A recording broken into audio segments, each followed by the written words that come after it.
আসসালামু আলাইকুম এভরিওয়ান। তোমরা যারা এইচএসসিতে পড়াশোনা করতেছো, ফার্স্ট ইয়ার বা সেকেন্ড ইয়ার বা একদম শেষ মুহূর্তের সময় চলতেছে এইচএসসি পরীক্ষার আগ মুহূর্তে, তোমাদের সবার জন্যই রসায়ন প্রথম পত্রের একটা সুপার সাজেশন নিয়ে চলে আসলাম। এটা এমন একটা সাজেশন যে রসায়ন পুরোপুরি সবগুলো অধ্যায়ের উপর কোন টপিকগুলো থেকে সিকিউ কমন পাবা, কোনগুলো থেকে এমসিকিউ কমন পাবা, কোনগুলো কিসের জন্য গুরুত্বপূর্ণ, কোন অধ্যায়ের কোন টপিকগুলো থেকে বোর্ড পরীক্ষায় প্রশ্ন আসে বা টেস্ট পরীক্ষা বা তোমার কলেজের যে কোনো পরীক্ষায়, সেইগুলো দেখিয়ে দিব ইনশাল্লাহ। আজকে প্রথমে শুরু করি আমরা এই সুপার সাজেশনের মধ্যে যে ভাইয়া রসায়ন প্রথম পত্রের যে 5টা অধ্যায় রয়েছে, এই 5টা অধ্যায়ের মধ্যে কোন অধ্যায়টা কতটুকু গুরুত্বপূর্ণ এইটা আগে বোঝা বেশি গুরুত্বপূর্ণ। কারণ যেই অধ্যায়টা বেশি গুরুত্বপূর্ণ সেই অধ্যায়টা বেশি আসলে ফোকাস করা উচিত। দেখো, রসায়ন প্রথম পত্রে তো অধ্যায় সংখ্যা 5টা, বাট বেসিক্যালি রসায়ন প্রথম পত্রের আমি বলি অধ্যায় সংখ্যা আসলে 3টা। সেটা হচ্ছে 2, 3, 4। এটা হচ্ছে 1, এটা 2, এটা 3, 4, 5।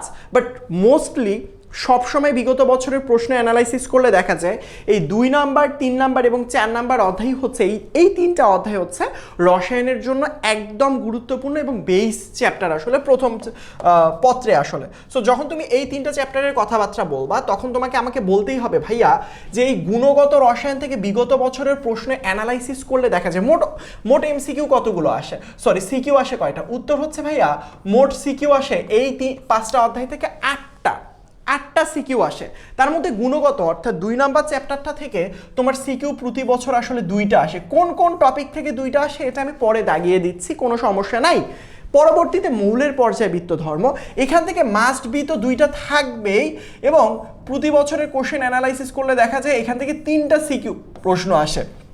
অর্থাৎ রসায়ন দ্বিতীয় পত্রের জন্য সবথেকে গুরুত্বপূর্ণ অধ্যায় হচ্ছে জৈব যৌগ। ঠিক একইভাবে রসায়ন প্রথম পত্রের জন্য সবথেকে গুরুত্বপূর্ণ অধ্যায় হচ্ছে মৌলের পর্যায়বৃত্ত ধর্ম। রসায়ন দ্বিতীয় পত্রে যেমন জৈব যৌগ অনেক বড়, সেম একইভাবে মৌলের পর্যায়বৃত্ত প্রথম পত্রের জন্য বড় বলা চলে। যার কারণে এখান থেকে আসলে 3টা সৃজনশীল প্রশ্ন কমন পেতে পারো ইনশাল্লাহ। এর পরবর্তীতে রাসায়নিক পরিবর্তন থেকে সৃজনশীল প্রশ্ন আসে 2টা। আসলে কতগুলো সিকিউ প্রশ্ন আসে? 2টা। একইভাবে কর্মমুখী রসায়ন, এখন তুমি একটা জিনিস খেয়াল করো, আমি যদি এই 3টা চ্যাপ্টারের দিকে একটু ফোকাস করি, এই 3টা চ্যাপ্টার ভালো করে পড়লেই তুমি তোমার পরীক্ষায় 7টা সিকিউ কমন পাইতেছো, মানে 8টার মধ্যে অ্যাটলিস্ট 7টা সিকিউ কমন পাবা। এখন প্রশ্ন হচ্ছে ভাইয়া আমি কি তাহলে বাকি 2টা অধ্যায় কি একটা সিকিউ এর জন্য পড়বো? উত্তর হচ্ছে হ্যাঁ। সো তুমি যদি কেমিস্ট্রিতে ভালো করতে চাও ফার্স্ট পেপারে, এই 3টা চ্যাপ্টার আসলে ভালো করে পড়তে হবে। তুমি সিকিউ বাকি 2টা এমসিকিউ পড়লে পেয়ে যাবা, কারণ এখানে তো 7টা উত্তরও করতে হচ্ছে না। তুমি 3টা অধ্যায় ভালো করে পড়লে 7টার মধ্যে তুমি 5টা অনায়াসে তুমি করতে পারবা উত্তর। 7টার কোনগুলো টপিক পড়বে সেটাও দেখিয়ে দেবে ইনশাল্লাহ। সো দেখো ভালো করে খেয়াল করো, আমি যদি বাকি 2টা অধ্যায়ের কথা তোমাদেরকে একটু বলি, মনে রাখবা ল্যাবরেটরি নিরাপদ ব্যবহার, এটা থেকে শুধু এমসিকিউ প্রশ্ন আসে।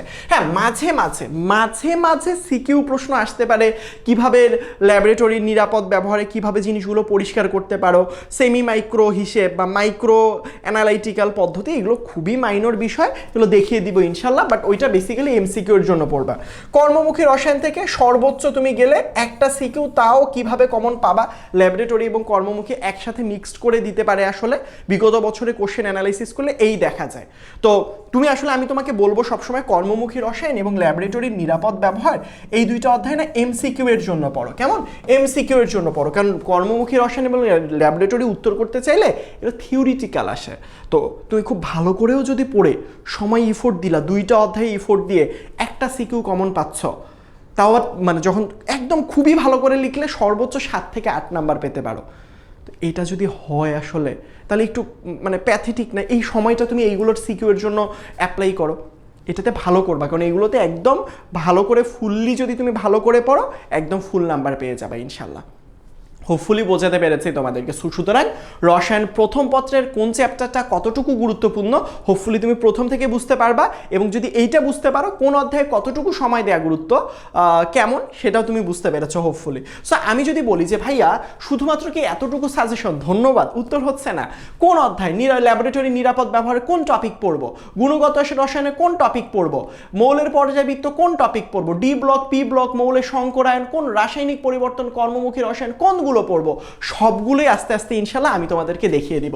আজকের ক্লাসে ছিল যে রসায়নের কোন অধ্যায়গুলো কতটুকু গুরুত্বপূর্ণ। সবাই ভালো থাকবা, আমার জন্য দোয়া করবা। আসসালামু আলাইকুম।